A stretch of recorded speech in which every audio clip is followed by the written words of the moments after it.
வெற்றிவேல் முருகனுக்கு அரகரோகரா. பத்திரிகை.com நேயர்களுக்கு என் பணிவான வணக்கத்தை முதலில் தெரிவித்துக் கொள்கிறேன்.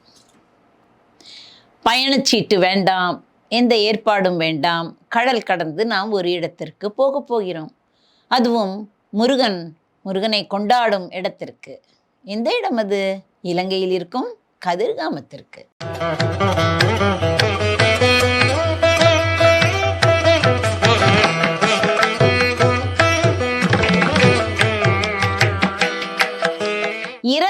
இருந்த இடத்திலேயே நாம் கதிர்காமத்தை இப்பொழுது காணப்போகிறோம். கதிர்காமத்தில் உள்ள பாடலை இப்பொழுது காணப்போகிறோம். வரி வடிவில் முதலில் கண்டு கழிப்போம். அதற்கு பிறகு விரிவுரை. உடுக்கத் துகில் வேணும், நீள் பசி அவிக்க கனபானம் வேணும், நல் ஒளிக்கு புனல் ஆடை வேணும், மெய்யுறு நோயை ஒழிக்க பரிகாரம் வேணும், உள் இருக்க சிறு நாரி வேணும், ஓர் படுக்க தனி வீடு வேணும், இவ்வகையாவும் கிடைத்து கிரகவாசியாகிய மயக்க கடலாடி நீடிய கிளைக்கு பரிபாலனாய் உயிர் அவமே போம் கிருபை சித்தமும் ஞான போதமும் அழைத்து தரவேணும், மூழ் பவகிரிக்குள் சுழல்வேனே ஆளுவது ஒரு நாளே. குடக்கு சில தூதர் தேடுக, வடக்கு சில தூதர் நாடுக, குணக்கு சில தூதர் தேடுக என மேவி குறிப்பில் குறி காணும் மாருதி இனி தெற்கொரு தூது போவது குறிப்பில் குறிப்போன போதிலும் வரலாமோ. அடிக்குத்திரக்காரராகிய அரக்கற்கு இளையாத தீரனும் அலைக்கு அப்புறமேவி மாதுரு வனமே சென்று அருள் பொறுத்திரு ஆழி மோதிரம் அளித்துற்றவர் மேல் மனோகரம் அளித்து கதிர்காமம் மேவிய பெருமாளே. இந்த பாடலை பார்த்தீர்களா? எவ்வளவு அழகான பாடல். சுக்ரீவன் சொல்கிறானாம், நீ இந்த பக்கம் போ, நீ அந்த பக்கம் போ என்று. எவ்வளவு அழகாக, சீதையை காணுவதற்காக தேடுவதற்காக அவ்வளவு அழகான பாடல். உங்களுக்கெல்லாம் தெரியும், நாம் இந்த உலகத்தில் பிறந்து விட்டோம் அல்லவா? நமக்கு தேவையானது என்ன என்ன என்று. உறைவிடம் வேண்டும், உணவு வேண்டும், உடுக்க நமக்கு ஆடை வேண்டும். அதைத்தான் அருணகிரிநாதர் அழகாக பாடல் மூலமாக நமக்கு தெரிவிக்கிறார். உடுக்க துகில் வேணும் என்று கூறுகிறார். அதாவது உடுப்பதற்கு உடை வேண்டும். அது எப்படி இருந்தாலும் சரி, உங்களுக்கு ஆரவாரமாக ஆடம்பரமாக இருந்தாலும் சரி, எளிமையாக இருந்தாலும் சரி, ஆனால் உடை வேணும். அதாவது உணவு இல்லாமல் கூட 2 நாட்கள் இருக்கலாம். உடை இல்லாமல் மானம் காக்க வேண்டும் அல்லவா? அதனால் உடை அவசியமாகிறது. உடுக்க துகில் வேணும். சரி, நீள் பசி அவிக்க. நீள் பசி என்று கூறுகிறாரே, அதாவது காலையிலிருந்து சாப்பிடவே இல்லை, இரவு கட்டாயம் பசிக்கும். நீள் பசி அவிக்க கனபானம் வேணும். பானம் என்றால் என்ன? நீராக இருக்கும் ஏதாவது ஒரு உணவு பொருள். ஆனால் அது என்ன கூறுகிறார்? கனபானம் என்று. கஞ்சி என்று நாம் கூறுவோமே, கூழ் என்று கூறுவோமே, அதை குறித்திருக்கலாம் என்று நமக்கு தோன்றுகிறது. கனபானம் என்றால் சிறிது, அந்த தண்ணீரை விட சிறிது கெட்டியாக இருக்கும் போல் இருக்கிறது. கனபானம் இருந்தால் ஏழைகள் எல்லாம் என்ன செய்வார்கள்? கூழையும் ஒரு பச்சை மிளகாவையும் எடுத்து சாப்பிடுவார்கள். அது இருந்தாலே போதும். அதாவது ஒரு உயிருக்கு என்ன தேவையோ, ஒரு உடலுக்கு என்ன தேவையோ அதுதான். மேலும் மேலும் நாம் விருந்தும் சாப்பிடலாம், அல்லது பழைய கஞ்சியும் சாப்பிடலாம், பழைய சாதமும் சாப்பிடலாம். அதனால் இது முக்கியம், இந்த உணவு முக்கியம்.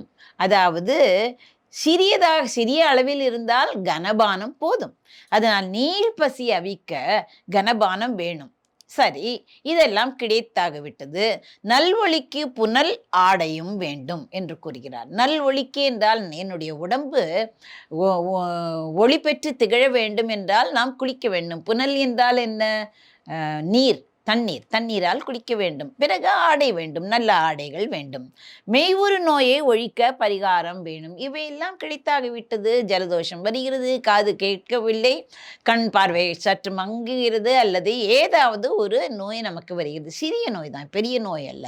அதனால் பரிகாரம் வேணும். பரிகாரம் என்றால் பரிகாரி என்றால் வைத்தியர், பரிகாரம் என்றால் மருந்துகள். அதனால் அதற்குரிய மருந்துகள் நாம் வீட்டில் வைத்திருக்கிறோம் அல்லவா? கை வைத்தியமும் இருக்கலாம், அல்லது கடையில் வாங்கிய அந்த மாத்திரைகளும் இருக்கலாம். அதனால் அந்த ஒழிக்க பரிகாரம் வேணும் என்று கூறுகிறார். சரி, உள் இருக்க சிறு நாரி வேணும். இது மிகவும் முக்கியம். அதாவது இது என்ன தோன்றுகிறது என்றால், பெண்களெல்லாம் சந்தோஷப்பட வேண்டும். ஏனென்றால், ஒரு வீடு என்றால் பெண்கள் இல்லாமல் அது வீடு வீடாகவே ஆகாது. அதனால் இவரே அருணகிரிநாதரே கூறுகிறார் பாருங்கள், உள் இருக்க சிறு நாரி வேணும். சிறு நாரி. நாரி என்றால் என்ன? பெண். அதனால் உள்ளே இருப்பதற்காக, அந்த வீட்டிற்குள் இருப்பதற்காக ஒரு பெண் வேண்டும். பெண்தான் தலைவி. அந்த வீட்டுக்கே தலைவி யார்? அதை குடும்பத்தை கட்டுக்கோப்பாக வைப்பவள் பெண்தான். குழந்தைகளை பார்த்து கொள்வாள், எல்லா வேலைகளையும் இழுத்து போட்டுக்கொண்டு செய்பவள் அவள்தான். அதை அழகாக அவர் சொல்லியிருக்கிறார். படுக்க தனி வீடு வேணும். எங்கேயாவது படுக்க முடியுமா? பெண் வேண்டும் என்றால் பெண்ணை தெருவில் விட முடியுமா? அதனால் ஒரு அறை வேணும் அல்லவா? அதனால் படுக்க தனி வீடு. தனி வீடு என்றால் என்ன? அது நிறைய வீடு இருக்கும் இடத்தில் ஒரு தனி வீடு இருந்தாலும் பரவாயில்லை. ஆனால் ஒரு தனி வீடு வேணும் என்று கூறுகிறார். இவ்வகையாவும் கிடைத்து, இவையெல்லாம் கிடைத்து விட்டது. நான் என்னென்ன ஆசைப்பட்டேனோ அத்தனையும் கிடைத்து விட்டது. கிரகவாசியே ஆகிவிட்டேன். ஏனென்றால் இத்தனையும் மனைவியும் வந்துவிட்டாள், குழந்தைகளும் வந்துவிட்டாள். அப்பொழுது என்ன ஆகிறது? மனைவியின் பக்கத்தில் இருக்கும் உறவினர்களும் வந்து நம்முடன் இருந்து விடுவார்கள். கிரகவாசியாகி மயக்கக்கடலாடி. மயக்கக்கடலாடி என்றால் அந்த வாழ்வு எனக்கு இனிமையாக இருக்கிறது. ஆஹா, நல்ல வாழ்வு கிடைத்து விட்டது என்று அந்த மயக்கத்திலேயே நான் உழன்று கொண்டிருக்கிறேன். அப்படி ஆடி பிறகு நீடிய கிளைக்கு பரிபாலனாகிவிட்டேன். நீடிய கிளைக்கு என்றால் என்ன? மனைவிக்கு குழந்தை, அதாவது தனக்கே குழந்தை பிறந்து விட்டது. மனைவியின் அப்பா, அம்மா, மாமா என்று நிறைய பேர் வருகிறார்கள். என் பக்கமும், அதாவது ஆண் பக்கமும் நிறைய பேர் இருக்கிறார்கள் என்றால் நீடிய கிளையாகிவிட்டது. அவர்கள் மாமா பையன் என்று கிளை பெருகிக் கொண்டே வருகிறது. இவர்களை எல்லாம் நான் பாதுகாக்க வேண்டும். அப்படி பாதுகாக்கிறேன். எனக்கு அந்த தகுதி இருக்கிறது. அதனால் நீடிய கிளைக்கு பரிபாலனாய் எல்லாம் செய்து விட்டேன். ஆனால் என் உயிர் தங்குமோ? எனக்கு வயதாகிவிட்டது. அப்பொழுது உயிர் அவமே போய் முடிவில் என்ன ஆகிறது? என்னுடைய எல்லாம் செய்து விட்டேன், எல்லோரையும் நான் பரிபாலிக்கிறேன். ஆனால் கடைசியில் என்னுடைய உயிர் என்ன ஆகிறது? உயிர் வீணாக கழிந்து போகும். அந்த உயிர், அதனால் முருகா, நீ என்ன செய்ய வேண்டும்? கிருபை சித்தமும் நீ கருணை உள்ளம் படைத்தவன் தானே. அதனால் உனது கருணை உள்ளத்தையும் ஞான போதமும், என்ன ஞான போதம்? சிவன் ஞான போதம் எனக்கு நீ தர வேண்டும் முருகா. எனக்கு இதெல்லாம் சரி, இதெல்லாம் இருக்கட்டும், ஒரு பக்கம் தள்ளி வைத்து விடுகிறேன். ஆனால் எனக்கு முக்கியமாக உன்னுடைய கருணை வேண்டும். உன்னுடைய சிவன் ஞான போதமும் எனக்கு அழைத்து தர வேண்டும் முருகா. நீ அடியேனே நீ அழைத்து உனக்கு தருகிறேன் என்று நீ தந்தால், ஆஹா, எனக்கு எவ்வளவு இன்பமாக இருக்கும். இதெல்லாம் இன்பமா? குடும்பமெல்லாம் இன்பமா? நீ எனக்கு அழைத்து தந்தால் அதுவோ நல்ல இன்பம் என்று அவர் கூறுகிறார். பவகிரிக்குள் சுழல்வேனே ஆளுவது ஒரு நாள். ஊழ்வினையால் தானே வருகிறது இந்த பிறப்பு. இந்த பவம் என்றால் என்ன? பிறத்தல். அந்த ஊழ்வினையால் வரும் இந்த பிறப்பு என்ற மலை சூழல் கிரிக்குள் என்று கூறுகிறார். கிரி என்றால் மலை. இந்த மலை சூழலில் உழல்வேனே ஆளுவது ஒரு நாளே. மீண்டும் மீண்டும் பிறந்து நான் உழல்கின்றேன், சுழல்கின்றேன். அப்படிப்பட்ட அடியேனே நீ ஆட்கொள்வது ஒரு நாள் என்று எனக்கு தெரியும், நான் நம்புகிறேன். அதனால் நீ செய்ய வேண்டும் என்று ஆணித்தனமாக கூறுகிறார். அவருக்கு தகுதி இருக்கிறது முருகனிடம் ஆணையிடுவதற்கு. அதனால் அவர் அப்படி கூறுகிறார். இப்பொழுது நாம் பார்க்க போகிறது ராமாயணம். எவ்வளவு அழகாக அவர் கூறுகிறார் பாருங்கள். குடக்கு சில தூதர் தேடுக. குடக்கு என்றால் என்ன? மேற்கு. அதாவது இந்த சுக்ரீவன் என்ன செய்கிறான்? சுக்ரீவன் தானே தலைவன். சுக்ரீவன் என்ன செய்கிறான்? சீதையை வஞ்சகமாக ராவணன் அழைத்து சென்று விட்டான். எங்கே அழைத்து சென்று விட்டான் என்று தெரியவில்லை. இவர்களுக்கு தெரியும், இலங்கைக்குத்தான் அழைத்து சென்றிருப்பான் என்று தெரியும். இருந்தாலும் அவன் போன திசையை அவர்கள் பார்க்க வேண்டும் அல்லவா? அதனால் அவனை தேடுவதற்காக இவர்களை ஏவுகிறான். யார் யாரை ஏவுகிறான்? மேற்கே. குடக்கு என்றால் மேற்கு. மேற்கே சில தூதர் தேடுக என்பதில் முக்கியமான தூதர் யார் என்றால் சுசேஷன் என்று பெயர். அந்த சுசேஷன் அவனை அந்த மேற்கு பக்கம் அனுப்புகிறார். வடக்கு சில தூதர் தேடுக. வடக்கு பக்கம் சதவரி என்று இருப்பானே, அவனை அனுப்புகிறார். சதவரி, நீ வடக்கு பக்கம் போ. பிறகு கிழக்கு பக்கம் வினதை நீ கிழக்கு பக்கம் போய் தேட வேண்டும் என்று அவர் ஆணையிடுகிறார். ஆணையிட்டு பிறகு தெற்கு பக்கம் இருக்கிறதே, தெற்கு பக்கம் ஒரு ஒரு அளவு இவனுக்கு ஊகிக்க முடிகிறது, தெற்கு பக்கம்தான் போயிருப்பார்கள் என்று. அதனால் நல்ல தகுதி உள்ளவர்களாக சுக்ரீவன் தேர்ந்தெடுத்தான். யார் யாரை தேர்ந்தெடுத்தான்? அனுமன், ஜாம்பவான், நீலன், அங்கதன் என்று. அதனால் அவர்களை அப்படி அனுப்பி வைத்து, மேவி என்று கூறுகிறார், அப்படி அனுப்பி வைத்து, நீங்கள் எல்லோரும் என்ன செய்ய வேண்டும்? குறிப்பில் குறி காணும் மாருதி என்று மாருதியை அனுமனை மட்டும் அழைத்து குறிப்பில் குறி போன போதிலும் வரலாமோ என்று கூறுகிறார். அதாவது மாருதி என்ன செய்வார்? ஒரு குறிப்பை எடுத்துப்பார், அதே குறியாக இருப்பார். அந்த குறி தவறினால் திரும்பி வரமாட்டார். அந்த குறியை காணும் வரை அதிலேயே உழன்று கொண்டிருப்பார். அதனால் அவரை கூப்பிட்டு, குறிப்பினால் குறிப்பை உணர வல்லவனே என்று கூறுகிறார் அந்த அனுமனை பார்த்து. இனி தெற்கு ஒரு தூது போவது, அந்த தென் திசைக்கு ஒப்பற்ற தூதனாக நீ போக வேண்டியது. குறிப்பில் நீ போக வேண்டும். குறிப்பில் குறி போன போதிலும் வரலாமோ? நீ குறிப்பாக ஒரு கருத்தில் நீ அங்கு போகிறாய். என்ன கருத்து? அதாவது சீதையை தேடுகிறாய். அப்படி உன்னால் முடியாவிட்டால் நீ வரக்கூடாது என்ற அந்த ரீதியில், அந்த கருத்தில் இவர் இப்படி இந்த வரியை கூறுகிறார். குறிப்பில் குறி போன போதிலும் வரலாமோ, திரும்பி வரலாமோ, வருதல் நன்றன்று என்ற தொனிக்கிறது, அந்த கருத்து தொனிக்கிறது. அடி குத்திரக்காரராகிய அடியுடன் அந்த வஞ்சகர்களாக இருக்கிறார்களே, அந்த அலைக்கு அப்புறம் மேவே அரக்கற்கு இளையாததின். அடி குத்திரக்காரர் யார்? அந்த அரக்கர்கள், அந்த ராவணனுடைய தூதர்கள், ராவனை சேர்ந்தவர்கள், அவர்களெல்லாம் அடிக்குத்திரர், அவர்கள் வஞ்சகர்கள். அந்த அரக்கற்கு இளையாததின், அவர்களுக்கு இவன் எதிராக நின்றாலும் அந்த அரக்கர்களிடம் இளைக்காத தீரனாக இருந்தான். யார்? இந்த மாருதி.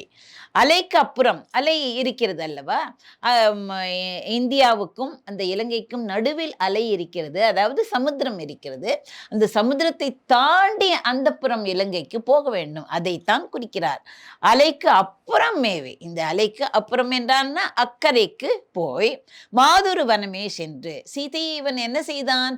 மாக்கன கோபுர சித்திர அந்த மாடமதில் அங்கு வைத்திருந்தான் அல்லவா, அசோகவனத்தில் வைத்திருந்தான் அல்லவா, அங்கே போனார் அவர். அங்கே அடைந்து அருள் பொன் திரு ஆழி மோதிரம், அந்த ஆழி மோதிரத்தை ஏதாவது ஒரு அடையாளம் இருக்க வேண்டும் அல்லவா, ராமரிடமிருந்து இவர் வந்தார் என்று யாருக்கு தெரியும்?